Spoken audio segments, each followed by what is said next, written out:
Hi, welcome to Digging for Truth, where we explore the reliability and trustworthiness of the Bible. I'm your host, Henry Smith. Today we have an exciting episode for you where we're going to be exploring the top 10 archaeological discoveries related to Christmas. Now, if you're a regular viewer of Digging for Truth, you're probably already guessing that our guest today is also practically a co-host, and that is Bryan Windle, ABR staff member and pastor up in Canada. All right, Bryan, welcome back to Digging for Truth, you grizzled veteran. Hey, thanks so much, Henry. It's great to be with you again. All right, we were just talking over 40 shows now that you've been on, just really tremendous, very exciting. But we're going to be jumping into the top 10 discoveries related to Christmas, and we got a lot to cover, so we're off to the races, my friend. Number 10. Well, here, let's before we get to number 10, let's just chat about why this list, right? Okay. I think a lot of people view Christmas in our world much like they view the story of Santa Claus, the biblical Christmas. They kind of think, well, it's kind of a nice tradition. Maybe there's some kernels of history, but largely mythical. But having studied the earliest accounts of Jesus' birth, the earliest written accounts, and compared that to the history and the archaeology, I'm convinced that there is good evidence, there are good reasons to believe that it is a factual, accurate account. The world in which Jesus was born, as is described in the Gospels, is accurately portrayed. It's the Roman world of the first century. And so we're going to look at these 10 archaeological discoveries, but I do want to emphasize that these are archaeological discoveries. And so we're not going to talk today about astronomical things like the star. We're not going to look at maybe some kind of vague geographic things like which field the shepherds were in. I mean, there are 3 around Bethlehem that vie for that title. So we're going to look at actual archaeology. So number 10. Number 10 is the Dead Sea Scrolls. Now, why would the Dead Sea Scrolls be on the list? Well, hundreds of years before Jesus was born in Bethlehem, the prophets foretold the coming of the Messiah. And when Matthew, who was a follower of Jesus, wrote his biography of Jesus, the Gospel according to Matthew, he chose a number of these Old Testament prophecies and directly linked them to Jesus. And so, writing about Jesus' birth, he quotes from Isaiah saying, "All this took place to fulfill what the Lord had spoken through the prophet. Behold, the virgin shall conceive and bear a son, and they shall call his name Emmanuel, which means God with us." And later, when he describes the Magi coming and Herod asking the chief priests where the Messiah was to be born, he writes and quotes from Micah 5:2. He says, "In Bethlehem of Judea, they told him, for so it is written by the prophet, and you, Bethlehem, in the land of Judah, are by no means least among the rulers of Judah, for from you shall come a ruler who will shepherd my people Israel." Now, copies of both Isaiah and Micah have been found, and these prophecies specifically have been found among the Dead Sea Scrolls. Probably the most famous Dead Sea Scroll is the Great Isaiah Scroll. It was one of the original 7 that was discovered in Cave 1 at Qumran in 1947. And then copies of Micah's prophecies have been found in scrolls of the minor prophets, both at Qumran and in caves at Nahal Hever and Wadi Mirabat. And altogether, these demonstrate that the writings of the prophets were collected and copied and disseminated widely by the time Jesus came on the scene, and so Matthew took these prophecies and directly applied them to the birth of Christ. Yeah, we know those texts existed, obviously, as you said, before the New Testament period. In fact, we have a whole episode with Dr. Craig Evans where we discuss the Dead Sea Scrolls in detail and talk about some of the New Testament background. Well, let me add this, Bryan. I was so excited to jump into the top 10 list, I forgot to let you do the intro. You did a super job with that. That was fantastic. Okay, so let's move to number 9 now. This has to do with Caesar Augustus. Tell us about this next discovery. Yeah, this is a little known one. It's called the Res Gestae, or that's Latin for Acts of Achievements. It's an autobiography that Caesar Augustus himself wrote. Now, how does this connect? Well, Luke records that in those days, a decree went out from Caesar Augustus that a census should be taken of the inhabited earth. Luke 2, verse 1. And when we look at Caesar's own autobiographical writings, which he left, he had them commissioned so that upon his death, they would be inscribed on 2 bronze pillars outside of his mausoleum. And those are no longer around, but 4 different extant copies have been found in different locations throughout the Mediterranean world. And so we can reconstruct what he wrote. And he describes taking multiple censuses of the Roman Empire at that time, including one in about 8 BC, in which he numbers the Roman citizens at 4.2 million or so. But there's another one that's interesting, where he notes that while he was administering his 13th consulship in 2 BC, the Senate ordered that the entire Roman people gave me the title of Father of my country. Now, Josephus likely refers to this event in his Antiquities of the Jews when he said that people were to swear an oath to Caesar and that 6,000 Pharisees didn't. And some scholars point to maybe the 8 BC census as the census that Luke's referring to, and others say, well, maybe there was a registration with this 2 BC swearing an oath to Caesar, which is how Josephus knew that there were 6,000 Pharisees who didn't do it. But either way, the biblical description of Caesar taking a census or ordering a census is completely accurate and historical. Yeah, and we've covered this ground in more detail in some of our other episodes too, Brian, but this is really important if people are hearing this for the first time. This is not just something that the biblical author invented in a vacuum. This is very historical, the whole thing of a census. But we can't comment on that more because we need to move to our next discovery, which is number 8. Yeah, number 8 is the tombstone of Aemilius Secundus. Now, Luke, the Gospel of Luke goes on to record that this was the first census that was taken while Quirinius was governor of Syria. And this tombstone of Aemilius Secundus was discovered in Beirut, and it records that while Quirinius was governor of Syria, that this Roman official, Aemilius Secundus, was commanded by Quirinius to conduct a census there, and he names in his region 117,000 citizens. And so this is interesting. Now to clarify, this is a census that we believe took place in 6 AD.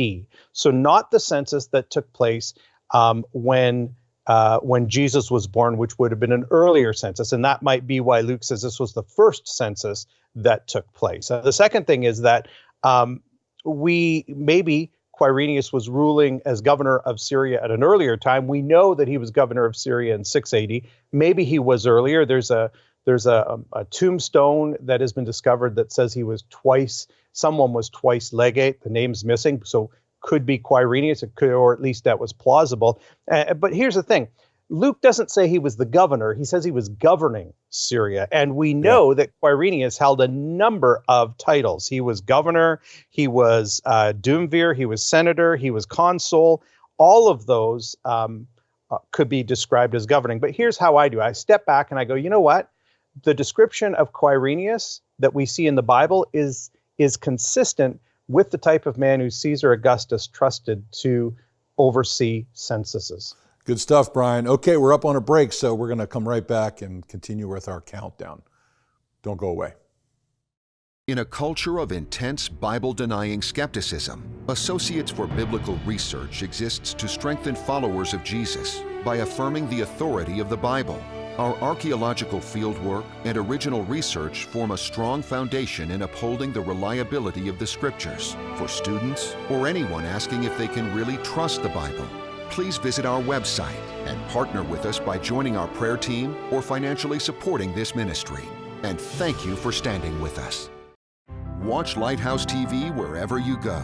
Available on Roku, Amazon Fire TV, and Apple TV. Search Lighthouse TV online on your streaming device or go to our website, lighthousetv.org, for more information. Hi, welcome back to Digging for Truth. I'm your host, Henry Smith, and I'm here with my friend and colleague, Bryan Windle, counting down the top 10 archaeological discoveries related to Christmas. All right, Bryan, we were talking about censuses. I guess that's the word. It's not censi, it's censuses. But the next discovery, number 7, is related to Roman census. So let's keep going. That's right. Number 7 is Papyrus 904. It's in the British Museum, and it is a Roman census edict from Egypt. Now, Luke records that everyone was on his way to register for the census, each to his own city. That's Luke 2, verse 3.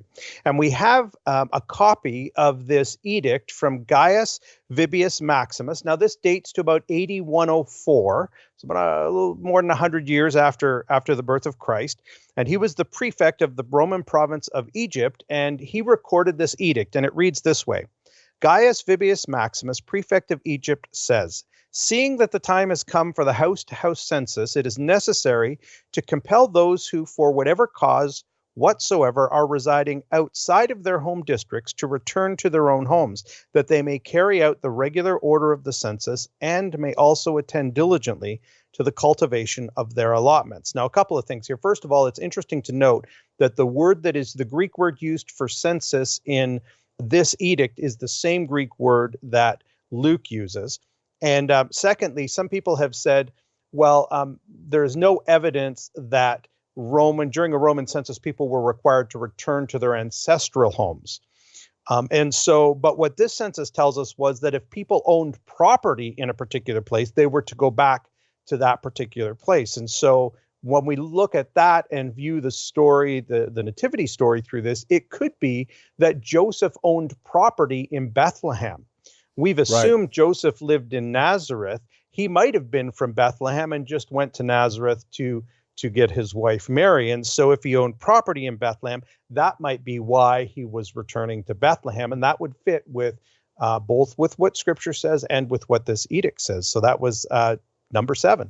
It's good stuff, Brian. Okay, now speaking of Nazareth, they asked a question in the Gospels, what good can come from Nazareth? Well, when it comes to archaeology, a lot of good comes from Nazareth. So tell us about that. Yes, so the Bible indicates that Mary was from Nazareth. That's in Luke 1, 26 to 27, and that Jesus grew up in Nazareth. We're told that in Matthew 2, 23. And if you search Nazareth and Christmas on the internet, you'll likely come up with some claims from people called Jesus mythicists who don't believe that Jesus lived. He's just a myth, they believe. And one of the arguments that they use is that Nazareth was not occupied during the early 1st century AD like the Bible says it was. So no Nazareth, no Jesus. Now, leaving aside that dubious logic, because one doesn't follow to the other, the reality is the archaeological evidence overwhelmingly refutes these uninformed claims. First of all, pottery and oil lamps were discovered in rock-cut caves and tunnels at the Church of the Annunciation site, which indicates that somebody was living there in the late Hellenistic and early 1st century AD. In 2009, there were excavations that were led there by the Israel Antiquities Authority that discovered a 1st century house, and it was dated based on the artifacts and the pottery inside, and including vessels of chalkstone vessels, fragments of chalkstone vessels, which is a clear indicator of early 1st century occupation. And then archaeologist Ken Dark has done a lot of research and archaeology at the archaeological site beneath the Sisters of Nazareth convent. And in his recent book, The Archaeology of Jesus Nazareth, he lays out, kind of reviews all of the things that have been found at that site, which also indicate that it was occupied in the 1st century. Coins from the early 1st century, Roman glass vials from the early 1st century as well. And he's also excavated a structure that they believe is a house that matches the location of a home that early pilgrims and Byzantines venerated as the childhood house of Jesus. Now, whether it is or isn't, what is clear is that it was occupied and identified with Jesus' hometown very early on.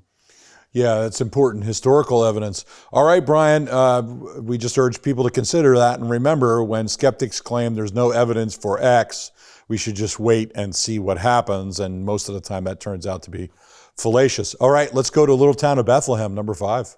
All right, number 5, 1st century remains at Bethlehem. Okay, similar to Nazareth, there are people who have claimed that Bethlehem was not occupied in around the early 1st century BC AD, and so that has led some, like archaeologist Avram Oshri, to argue that Bethlehem wasn't Bethlehem of Judea. There was another Bethlehem in Bethlehem of Galilee, and so maybe that's where Jesus was born.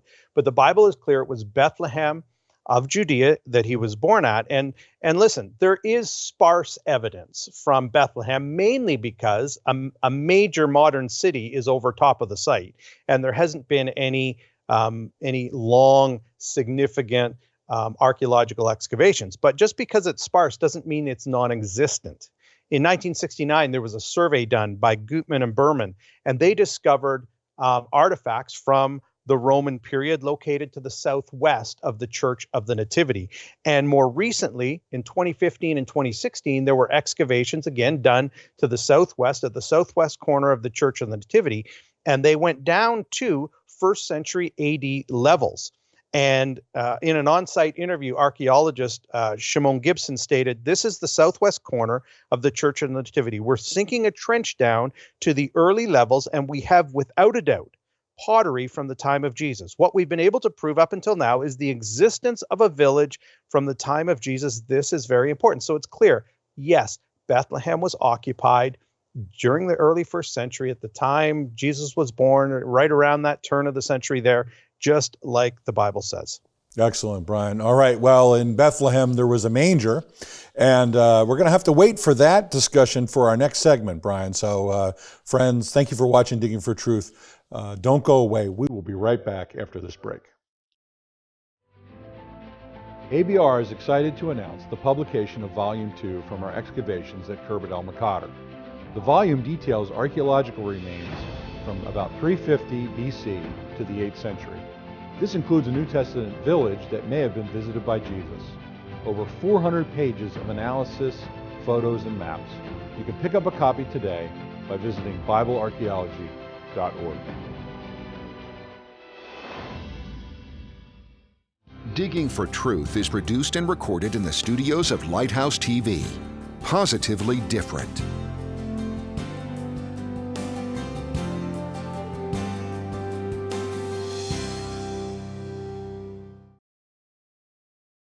Hi, welcome back to Digging for Truth. I'm Henry Smith, your host. I'm here with Bryan Windle. We're talking about Christmas and archaeological discoveries, the top 10, as it were. Okay, Bryan, mangers, away in a manger, but not in a barn. Let's talk about mangers. They're made out of what? And what are they not made out of? And tell us all about them. Sounds good. Well, here's the thing. You think of Christmas cards and Christmas carols and Christmas pageants. We see these, wooden feed troughs and in a barn out back. Well, none of that is actually in the text. It doesn't even say a stable. The word that's translated in doesn't mean motel. It means guest room. And so when you actually look at the text and you compare it to what we see in archaeology, what we see are stone mangers. And these stone mangers have been found often in domestic structures, inside homes. It seems that they had these stable rooms or manger rooms where they would keep young animals, young lambs, or maybe the fatted calf or sick animals. And so they would be in domestic structures. And so when we read it through that, not through a Western reading, but we read the text and we compare it to these stone mangers, which we find all throughout the Middle East, a different picture emerges. What the picture that emerges is that Mary and Joseph occupied the stable room. Sometimes these stable rooms, homes were built against a cave, and sometimes the cave served as a stable room. Sometimes there were a separate room, and Mary and Joseph were there. And they laid Jesus in the manger because the guest room or the upper room was already taken in that particular house. So instead of Mary being all alone in the barn, she was likely gave birth surrounded by family that first Christmas night. Yeah, good stuff, Bryan. We have a whole episode with Gary Byers, our friend and colleague. The Christmas story. How well do you know it? Well, we encourage people to go watch that on our YouTube channel. Okay, Bryan, we need to shift now to King Herod. Tell us about what discovery with Herod is related to Christmas. Yeah, well, according to Matthew chapter 2, the Magi arrive and they go to see Herod the Great to find out where the new king of the Jews was born. And Herod meets them likely in his palace. And the remains of Herod's palace are only seen in a couple of places in Jerusalem. One, there is the remains of one of the three towers on the northern part of what would have been his palace near the Jaffa Gate, near the Tower of David Museum. And the second is the foundation of Herod's palace inside a structure called the Kishla, which is an Ottoman-era prison. And I got to see it this past spring when we were in Israel, and I wanted to find it, so I searched it out, and there you could see the foundation walls, two of them that they had built this artificial platform for Herod's palace, and you could see even a drainage tunnel from a Herodian drainage tunnel running out. So we have the remains of Herod's palace, likely the place where the Magi met with Herod. Good stuff. Okay, number 2 is Nabataean incense. Now, the audience must be going, what in the world is that? Well, you're going to lay it out for them. Sure, yeah. Well, little is known about the Magi who presented the Christ child with these gifts, but most people know the gifts: gold, frankincense, and myrrh. And frankincense and myrrh, of course, are incense, different types of incense. And some people think they were these Magi were Persian priests. Others think they were Babylonian astrologers. Persia and Babylon did not exist at the time of Jesus. It was the Parthian Empire by then. But I think there's good evidence that the Magi may have been Nabataean wise men. And at the very least, I believe that the frankincense and the myrrh that were brought came through the Nabataean trading system. They controlled the incense road, it was called, this trading route through the Arabia, up through Petra, and then across to the Mediterranean. In fact, at the time of Jesus' birth, the Nabataeans held a virtual monopoly on the frankincense trade. And so what we see are these little ceramic bottles that they would have transported the frankincense in, and these alabaster, they're called beehive jars because they look like little beehives. That's what they would have transferred myrrh in. And so we find these all along the incense road, and I think it fits with the gifts that were brought to the child Jesus in the Christmas story that's recorded in the Gospel of Matthew. Yeah, I really like that one, Brian. It's very innovative and also very obviously right on the ground, as it were. We always talk about with archaeology and the reliability of Scripture. Just really a fascinating for number 2. Okay, so now we are down now to number 1, Brian. So as it were, drum roll, if you would. The number 1 discovery in your view related to Christmas and archaeology. If anyone has ever been to Bethlehem, they're probably not surprised. The number 1 discovery, I think, is the Church of the Nativity. It's the most famous structure in Bethlehem, and it's said to be built over a cave where the earliest testimony records that Jesus was born. And so the earliest written references to Jesus' birth outside of the Bible come from Justin Martyr in about 150 AD and Origen in about 248, both of whom say that Jesus was born in a cave near Bethlehem. And then we have Eusebius writing in the 4th century, who says that there was a church built over the cave in the time of Constantine. And we have Jerome writing in the 4th century as well, who lived in Bethlehem and talks about the cave where the Son of God was born. Well, when you look at the Church of the Nativity, they have done excavations inside it, and they have discovered that, yes, indeed, the current structure is constructed on top of a church that dates to the time of Constantine, and beneath that church, excavations in 1949-50 that were led by Bellarmino Baghetti discovered that there were caves that dated to the 1st century underneath that part, including the nave of the church. And so all of this states this: there is a very early and a very continuous historical trail tying the Church of the Nativity to these caves that link to the birth of Jesus. It goes back 1,900 years almost, this tradition. And so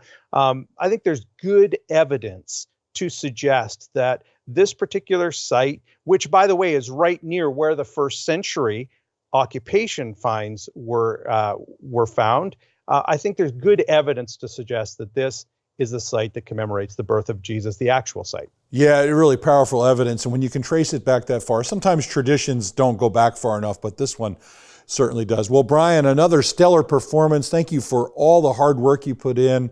to do this list and to do these lists in our shows. Over 40 episodes you've been with us, and we love you, brother. Thank you for all your work, and Merry, Merry Christmas to you.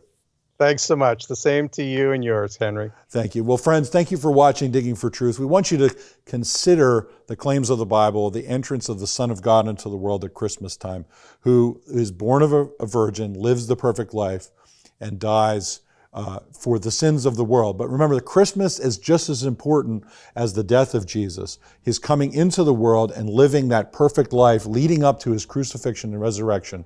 The whole mosaic is of the greatest importance, and we hope today you'll embrace this great truth. Have a Merry Christmas, and thank you for watching.